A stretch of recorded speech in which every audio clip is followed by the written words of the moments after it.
Welcome to Scora planning. My name is Deepika.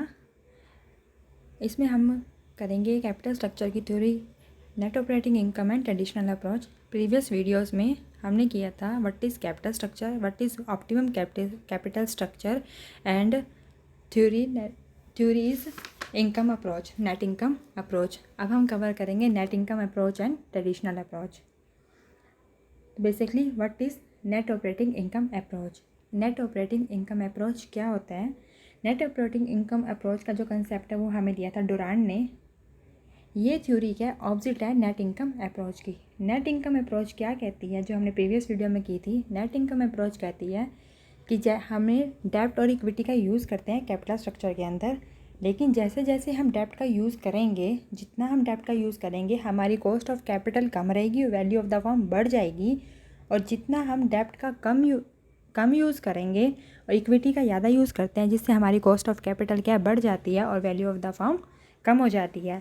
ऐसा क्यों होता है? क्योंकि जो हमारा डेब्ट है वो चीपर सोर्स होता है as compared to equity shares. जो हम शेयर्स के थ्रू पैसा इरेज करेंगे उसके कंपैरिजन में जो हम डेब्ट के थ्रू पैसा इरेज करते हैं उसमें क्या होता है, हमारे को रेट ऑफ इंटरेस्ट कम पे करना पड़ता है। अगर हम रेट ऑफ इंटरेस्ट कम पे करेंगे तो हमारी कॉस्ट ऑफ कैपिटल कम रहेगी। कॉस्ट ऑफ कैपिटल क्या होता है? कॉस्ट ऑफ कैपिटल होता है जितना हमने प्रॉफिट लिया उसमें से हमें कितना देना ही देना है, क्या रिटर्न आएगा, जो आपके कैपिटल है उसके ऊपर रिटर्न कितना आपने पे करना है, ये होती है कॉस्ट ऑफ कैपिटल। अब ये क्या है? ये ऑपोजिट है net operating income approach, net income approach के। नेट ऑपरेटिंग इनकम अप्रोच क्या कहती है? कैपिटल स्ट्रक्चर में आप कितना ही डेब्ट कितना ही इक्विटी यूज़ करे जाओ, उसका वैल्यू ऑफ द फर्म और कॉस्ट ऑफ कैपिटल के ऊपर कोई इफेक्ट नहीं पड़ता। It means cost of capital और value of the firm constant रहेगी, चाहे आप कितना ही डेब्ट यूज़ करो कितना ही इक्विटी यूज़ करो। अब ऐसा क्यों होता है? ऐसा इसलिए होता है क्योंकि जैसे जैसे आप डेब्ट का यूज़ करोगे, डेब्ट क्या है? चीपर सोर्स है आपका, ठीक है। तो इससे क्या होता है? इंक्रीज़ होता है फाइनेंशियल रिस्क। फाइनेंशियल रिस्क किसका इंक्रीज़ होता है? इक्विटी शेयर होल्डर्स का, क्योंकि उन्हें लगेगा जैसे हमें 10,000 का प्रॉफिट हो रहा है और हमने डेब्ट ले रखा है और हमें उसको 10% पे करना ही करना है। इट मीन्स क्या है? हमने वो वैल्यू ज़्यादा पे कर दी, ठीक है, 10% पे कर दिया, लेकिन ऐसे ऐसे ही हम डेब्ट इंक्रीज़ कर रहे हैं हमारा, तो अब हमें 20% पे करना पड़ रहा है। तो फाइनेंशियल रिस्क का इक्विटी शेयर होल्डर का बढ़ गया, क्योंकि क्या होता है, डेब्ट तो आपने जो रेट ऑफ इंटरेस्ट उसके ऊपर लगेगा ही लगेगा इंटरेस्ट, चाहे आपको प्रॉफिट हो चाहे आपको लॉस हो, वो आपको पे करना ही करना पड़ता है।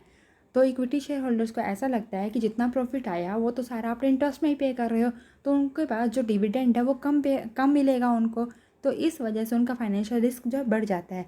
अब उस फाइनेंशियल रिस्क को कवर करने के लिए इक्विटी शेयर होल्डर्स भी डिमांड करते हैं कि हमें जो डिविडेंड मिले वो भी ज़्यादा मिले।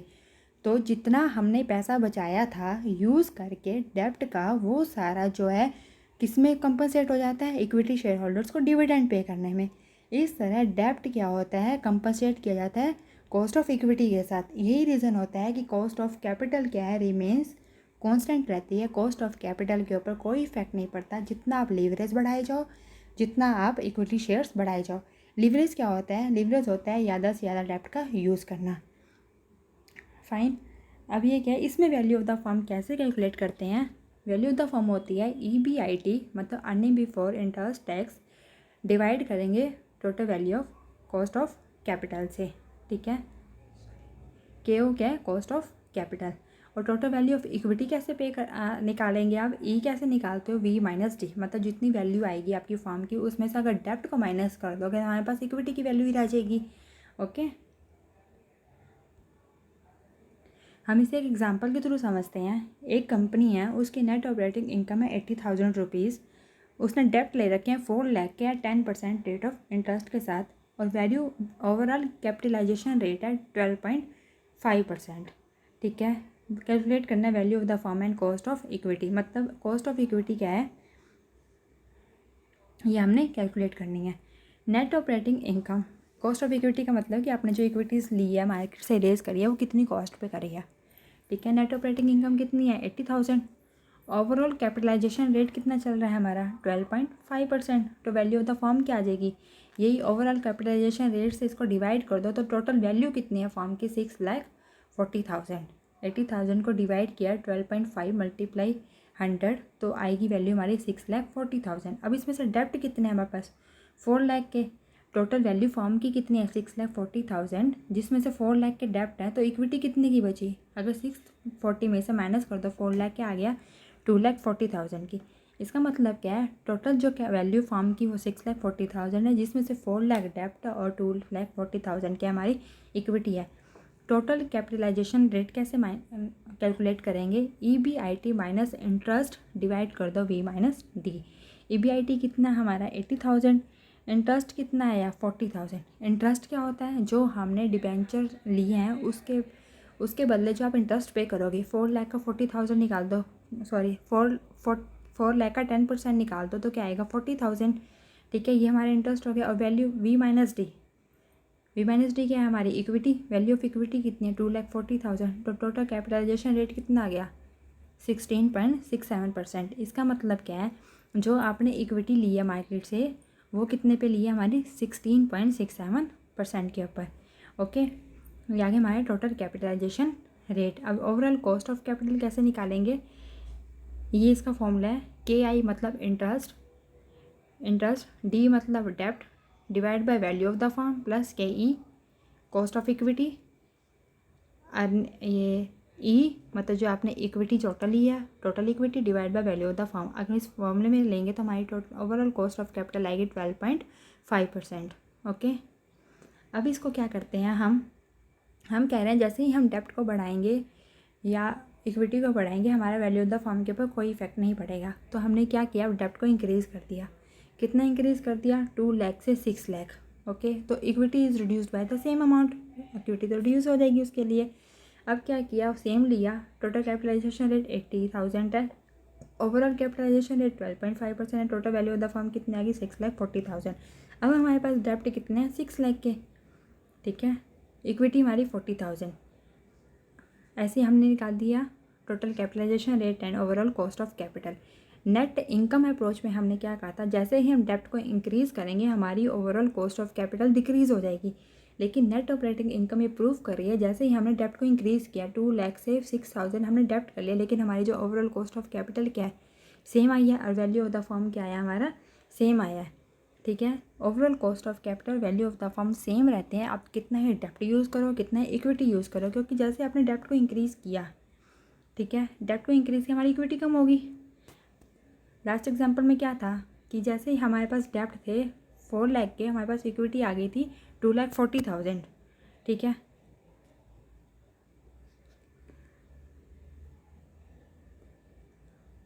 अब कितनी आई है 6 लाख और टोटल इक्विटी कितनी आ गई 40,000। ठीक है, लेकिन टोटल कैपिटलाइजेशन रेट हमारा बढ़ गया 50,000 और सॉरी 50%। टोटल कैपिटलाइजेशन रेट हमारा 50% हो गया इंक्रीज़। इसका मतलब क्या है कि जितने भी आपने डेप्ट को ज़्यादा से ज़्यादा यूज़ किया ताकि हमारी कॉस्ट ऑफ कैपिटल कम आए, ऐसा कुछ नहीं हुआ। कॉस्ट ऑफ कैपिटल तो सेम रही, लेकिन जो हमारा कैपिटलाइजेशन रेट था वो बढ़ गया, क्योंकि वो फाइनेंशियल रिस्क जो इक्विटी शेयर होल्डर्स ने क्या कि हमें डिविडेंड ज़्यादा चाहिए, तो उन्होंने क्या किया 50% की डिमांड कर दी। ठीक है, ये बढ़ गया। पिछले जो लास्ट स्लाइड है उसमें एग्जांपल में क्या लिखा हुआ है कि हमारी जो टोटल कैपिटलाइजेशन रेट है वो है 16.67%। ये हमारी कितनी है 16.67%। लेकिन जैसे ही हमने डेप्ट का यूज़ ज़्यादा किया तो हमारी जो टोटल कैपिटलाइजेशन रेट है वो कितनी होगी 50%, जिसकी वजह से जो कॉस्ट ऑफ कैपिटल थी जो हमारी कम होनी चाहिए थी वो कंपनसेट हो गई इक्विटी शेयर होल्डर्स के साथ। इसलिए हमारा कॉस्ट ऑफ कैपिटल के ऊपर, वैल्यू ऑफ द फर्म के ऊपर इसका कोई इफ़ेक्ट नहीं पड़ता। Okay, next is traditional approach. अब ट्रेडिशनल अप्रोच किसने दी थी, कंसेप्ट दिया था एजरा सोलोमन ने।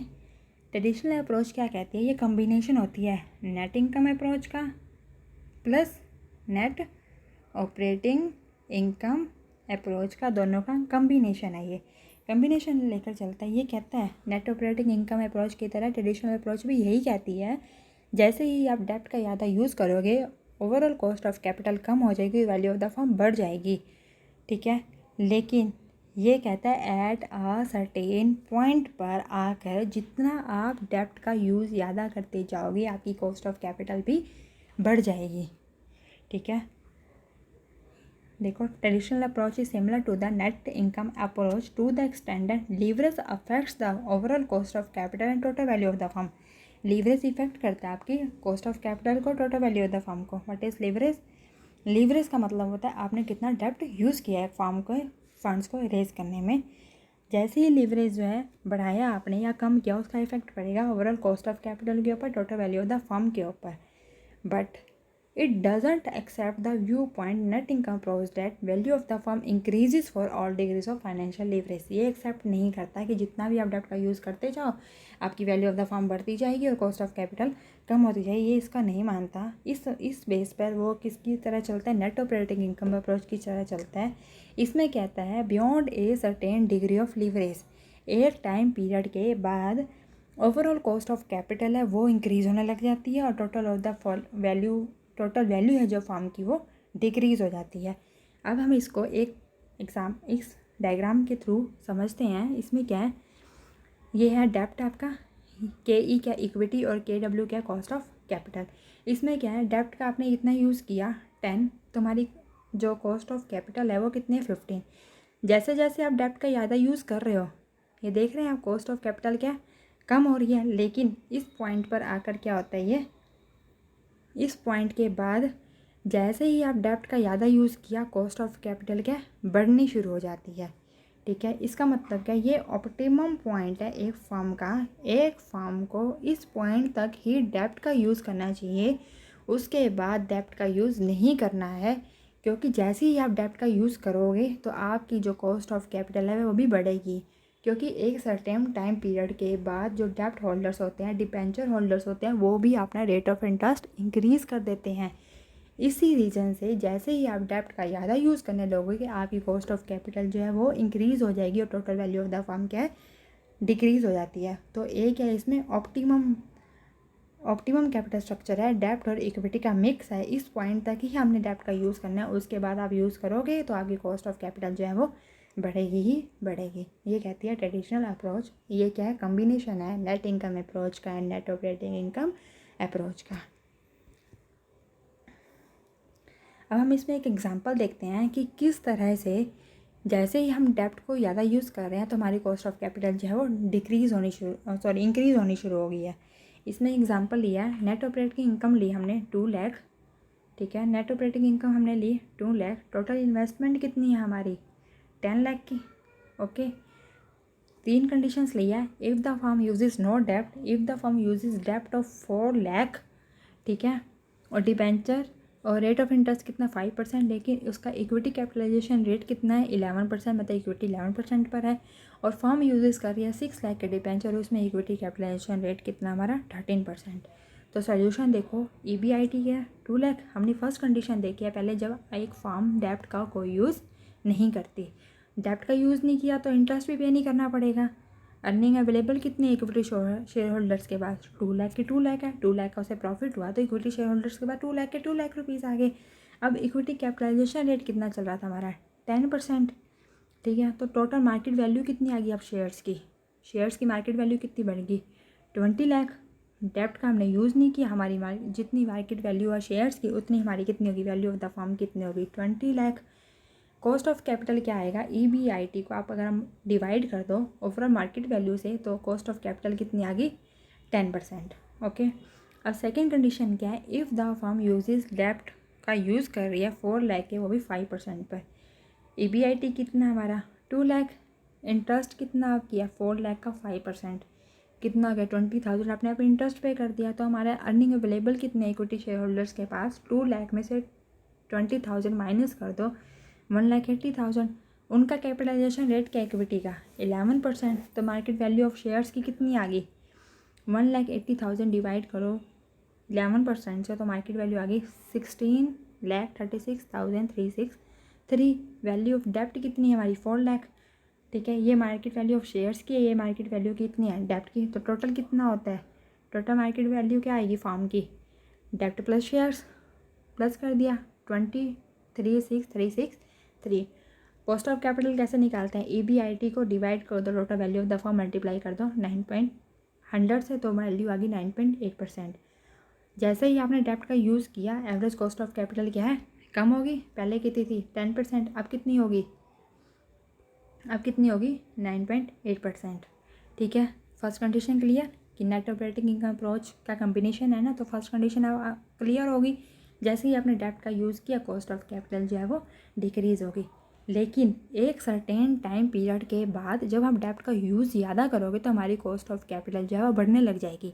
अब ये कैसे प्रूफ होगा, थर्ड कंडीशन से। कंडीशन थर्ड क्या है, डिबेंचर आपने 6 लाख कर दिए, 4 लाख के ले रहे थे, आप 6 लाख के ले रहे हो 10% के ऊपर। ऑफकोर्स जैसे जैसे टाइम बीतता है आपके जो डिबेंचर होल्डर्स हैं उनका रेट ऑफ इंटरेस्ट है वो भी बढ़ता है, कांस्टेंट तो नहीं रहता, वो भी बढ़ता है। तो EBIT क्या है, EBIT क्या है 2 लाख, इंटरेस्ट कितना आ गया 6 लाख का 10% 60,000।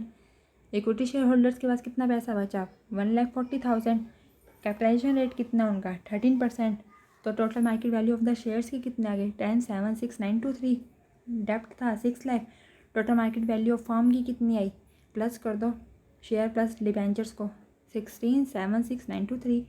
एवरेज कॉस्ट ऑफ कैपिटल क्या पड़ेगी, EBIT divide by total value of the firm, तो कितना आया मल्टीप्लाई 100, आई कितनी वैल्यू 11.92%। मतलब एक टाइम पीरियड के बाद 4 लाख जब डिबेंचर का यूज़ कर रहे थे उसके बाद अगर आपने उसको 6 लाख किए तो हमारी जो कॉस्ट ऑफ कैपिटल है वो भी इंक्रीज़ होगी, कितनी होगी 11.92%। ट्रेडिशनल अप्रोच यही कहती है कि एक जैसे जैसे आप फर्म का यूज़ करोगे तो एक टाइम पीरियड के बाद जैसे हमारी डेप्ट इतने का यूज़ कर रहे हैं तो कॉस्ट ऑफ कैपिटल इतनी है, लेकिन जैसे ही आपने डेप्ट का यूज़ बढ़ा दिया तो हमारी कॉस्ट ऑफ कैपिटल जो है वो डिक्रीज़ होने की बजाय इंक्रीज़ होनी शुरू हो जाती है।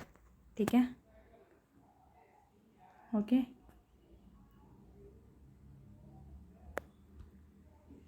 एक टाइम पीरियड ऐसा आता है जब आप डेप्ट का ज़्यादा से ज़्यादा यूज़ कर रहे हो तो आपकी कॉस्ट ऑफ कैपिटल इंक्रीज़ हो जाएगी और वैल्यू ऑफ द फर्म जो है वो डिक्रीज़ हो जाएगी। यही कहते हैं ट्रेडिशनल अप्रोच।